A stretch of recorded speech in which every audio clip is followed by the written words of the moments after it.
মোৰ নাম হ'ল ডক্টৰ নৱকৃষ্ণ মহন্ত। মই যোৰহাট চিকিৎসা মহাবিদ্যালয়ৰ পৰা ডেপুটি ছুপাৰিনটেণ্ডেণ্ট হিচাপে ৰিটায়াৰ কৰিছো আৰু এতিয়া মই কাকজানত অলপমান চোৱা চিতা। আজি আমাৰ আলোচনাৰ বিষয়বস্তুটো হ'ল শিশু আৰু শিশুৰ ক্ষেত্ৰত দেখা দিয়া GERD বা ৰিফ্লাক্স ৰোগৰ চিনাক্তকৰণ আৰু চিকিৎসা ব্যৱস্থা। গেষ্ট্ৰ'ইচোফেজিয়েল ৰিফ্লাক্স ডিজিজ বা GERD শিশুৰ জনসংখ্যাক প্ৰভাৱিত কৰা এক অৱস্থা।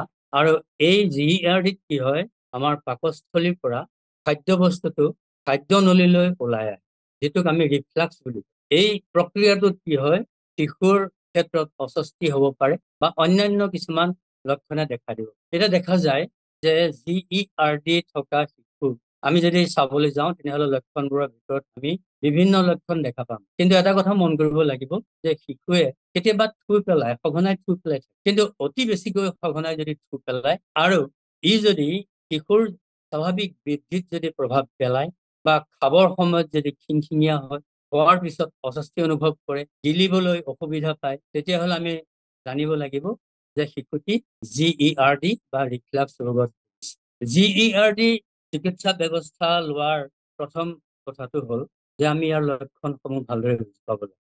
লক্ষণসমূহৰ ভিতৰত আছে আমাৰ কিছুমান ক্ষেত্ৰত লক্ষণসমূহৰ ক্ষেত্ৰত আমি চাব লাগিব যে শিশুৰ স্বাভাৱিক বৃদ্ধি ব্যাহত হোৱা, ওজন ক্ৰমান্বয়ে কমি যোৱা বা শ্বাসকষ্টৰ দৰে শ্বাস প্ৰশ্বাসত কিছু কষ্ট অনুভৱ কৰা, এনেবিলাক লক্ষণ যদি আমি দেখা পাওঁ, তেতিয়াহ'লে পিতৃ মাতৃ বা শিশুৰ যত্ন লোৱা লোকলে অতি সাৱধানতাৰে এই লক্ষণবোৰ লক্ষ্য কৰি নিশ্চিত হ'ব লাগিব যে শিশুটি GERD।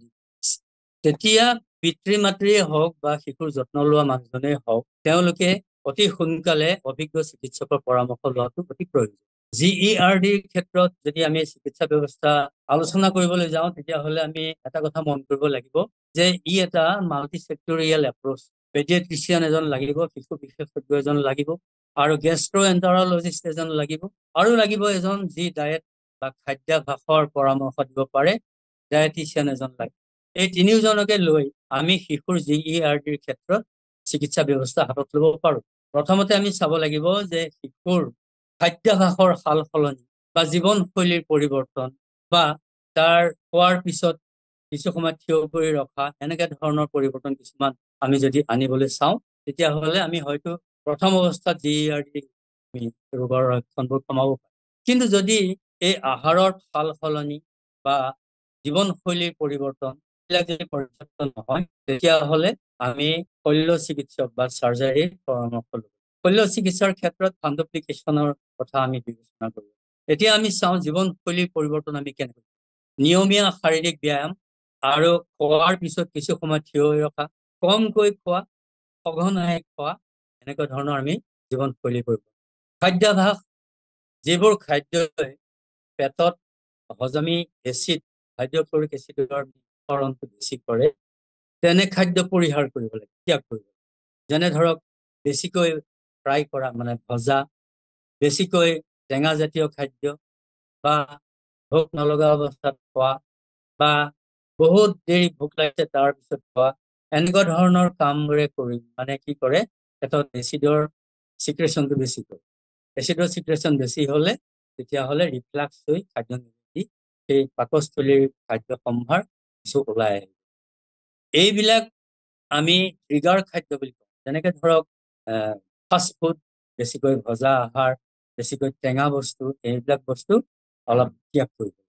এতিয়া আমি এই তিনিওটা ছেক্টৰ, ডায়েটিচিয়ান, শিশুৰ যত্ন লোৱা লোকসকল, পেডিয়াট্ৰিচিয়ান আৰু চাৰ্জন, আমি আটাইখিনিকে গোটাই লৈ আমি শিশুৰ এই GERD বা ৰিফ্লাক্স ৰোগটো চিনাক্ত কৰাত অতিশয় সতৰ্কতাৰে আমি লক্ষ্য কৰিব লাগিব লক্ষণবিলাক, আৰু যিমান পাৰি সিমান সোনকালে এই লক্ষণবোৰ নিৰ্ধাৰণ কৰি GERDৰ উচিত চিকিৎসাৰ ব্যৱস্থাপনা হাতত ল'লে শিশুক প্ৰভাৱিত কৰা এই GERD বা ৰিফ্লাক্স ৰোগ নাইকিয়া কৰাত আমি সহায় কৰিব পাৰিম, আৰু শিশুৰ স্বাভাৱিক ওজন বৃদ্ধি আৰু স্বাস্থ্যৰ বিকাশ আমি ত্বৰান্বিত কৰিম।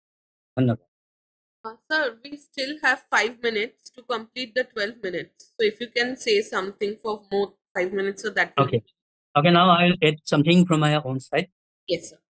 আহ, মই যিহেতু অসমৰ যোৰহাট জিলাত থাকো, আমাৰ গ্ৰামীণ লোকসকলৰ কিছু কিছু অসুবিধা আছে। অৰ্থনৈতিকভাৱেও তেখেতসকল পিছপৰা, বা শিশুক এটা স্বাস্থ্যকৰ পৰিৱেশ দিবলৈও তেখেতসকলে কিছু অপাৰগ, আৰু অন্যান্য যিখিনি জীৱনশৈলীৰ পৰিৱৰ্তনৰ স্বাস্থ্যকৰ ব্যায়াম বা অন্যান্য কথা আছে, তেনেধৰণৰ সা সুবিধাখিনিও পৰ্যাপ্ত নহয়। এতিয়া সেইকাৰণে আমি অভিভাৱকসকলে, বিশেষকৈ আমাৰ ইয়াত শিশুক চোৱা চিতা কৰা অন্য লোক নাথাকে, পিতৃ মাতৃয়ে আমাৰ শিশুক চোৱা চিতা কৰে, বা ঘৰত তেখেতসকলৰ গ্ৰেণ্ডপা গ্ৰেণ্ডমা থাকে, মানে আইতা ককা তেখেতসকল থাকে, তেওঁলোকে শিশুক চোৱা চিতা কৰে।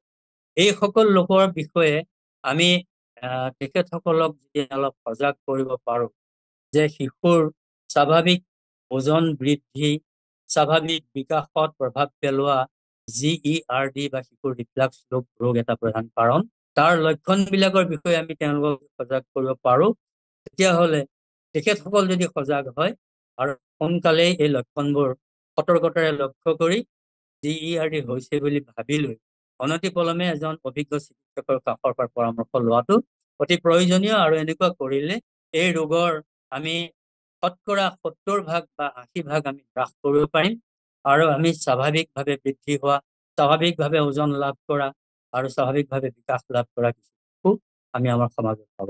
ধন্যবাদ।